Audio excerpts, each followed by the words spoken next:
अच्छा. मग तो कोर्स कम्प्लीट झाल्यावर दुसरा कुठला करायला पाहिजे? त्यानंतर मग आपण आता त्यांना वाचता तर येते व्यवस्थित, वाचता पण येते, वाचता आल्यामुळे थोडंफार लिहिता पण येते. पण लिहिताना जर त्यांचं अक्षरच खराब असेल तर मग कारण की अक्षर पण योग्य असणं खूप बरोबर. महत्वाचं आहे. कारण की आजकाल तर काय करतात, मुलांच्या अक्षरांवरून त्यांचे स्वभाव ओळखले जातात. मग त्यांचं अक्षर पण खूप महत्वाचं आहे. नाहीतर काय होतं, आता काय काय आपण बघतो, म्हणजे एकदम टीचर वगैरे पण काय काय असतात, त्यांचं अक्षर खराब असतं. बरोबर. मग योग्य वयामध्ये अक्षराकडे पण लक्ष दिलं तर अक्षर पण छान होतं माणसाचं. मग तुम्ही त्याच्यासाठी पूर्ण प्रॅक्टिस करून घेता का? हो, त्यांची आम्ही पूर्ण हँडरायटिंगची प्रॅक्टिस, आणि त्याच्यामध्ये पण प्रकार आहेत. म्हणजे इंग्लिशची हँडरायटिंग वेगळी असते, मराठीची वेगळी असते. इंग्लिशमध्ये पण कर्सिव्ह हँडरायटिंग असते, मराठी बरोबर हिंदी असते असं. अच्छा. त्याच्यानंतर मग आपण आता त्यांना लिहायला यायला लागले, वाचायला यायला लागले, अक्षर पण छान झाले की मग आपण त्यांचं इंग्लिश ग्रामर घेतो. कारण की इंग्लिश पण खूप महत्वाचं आहे. बरोबर. प्रत्येक गोष्टीसाठी इंग्लिश ग्रामर खूप महत्वाचं आहे. मग इंग्लिश ग्रामर मध्ये पण आपण त्यांना टेन्स शिकवतो, त्याचे रूल शिकवतो, मग हळूहळू सेंटेन्सेस बनवायला शिकवतो. मग ग्रामरचे रूल व्यवस्थित कळले की त्यांना ग्रामर इझिली वाटायला जातं. म्हणजे आजकाल काय झालंय, ग्रामर म्हणजे भीती असं निर्माण झालंय. म्हणजे अगदी मोठी मोठी माणसं पण आजकाल ग्रामर शिकतात. त्याच्यामुळे योग्य वयात जर त्यांना शिकवलं, त्यांची मनाची भीती जर कमी झाली तर ते व्यवस्थित बोलू पण शकतात ना. तो बेस आहे इंग्लिश ग्रामर.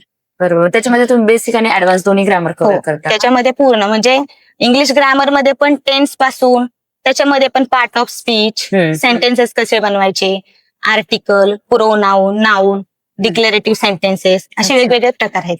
अच्छा. अरे वा.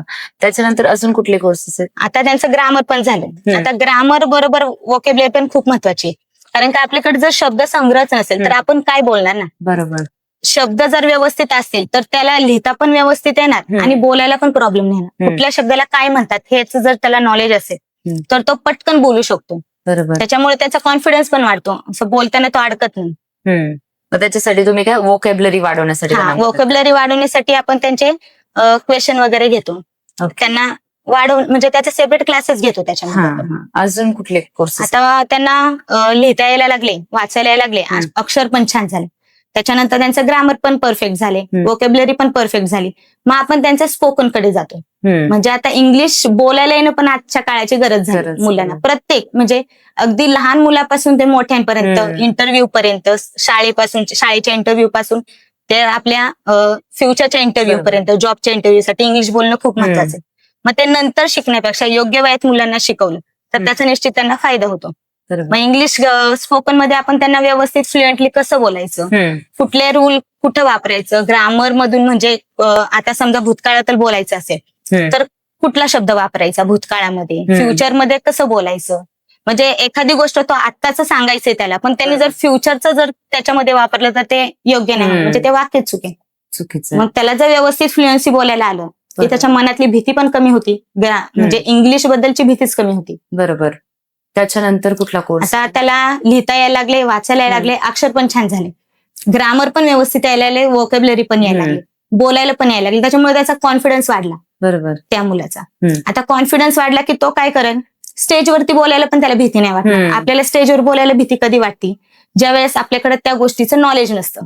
म्हणजे ज्या टॉपिकवर आपल्याला बोलायचं तर त्याचं नॉलेज नसेल तर भीती वाटते, किंवा त्या व्यक्तीला म्हणजे आत्मविश्वास नसतो की मी बोलू शकेल का, मला जमेल का. तर मग आपण त्याच्यामध्ये आता इंग्लिश ग्रामर वगैरे झालं, मग आपण मुलांच्या कौशल्यतेवर पण भर देणार आहोत. अच्छा. मग त्याच्यामध्ये तुम्ही म्हणजे आत्मविश्वास वाढवण्यासाठी कुठला स्पेसिफिक कोर्स डिझाईन केलाय? म्हणजे आता मुलांच्या आपण त्याच्यामधून आता क्लासेस झाले आपले, इंग्लिश यायला लागलं व्यवस्थित सगळं. मग आता आपण त्यांच्यातले कौशल्य बाहेर काढणार. म्हणजे एखाद्याला जर गायनाची आवड असेल तर गायन आपण त्याला शिकवणार, एखाद्याला डान्सची, एखाद्याला ऍक्टिंगची. काही काही मुलं खूप छान ड्रामा करतात, एकपात्री नाटक करतात. मग त्याच्यामध्ये म्हणजे प्रत्येक त्याच्यामध्ये जे गुण आहेत ते आपण ओळखून त्याला व्यवस्थित त्याच्यामध्ये पूर्ण तयार करणार आहोत.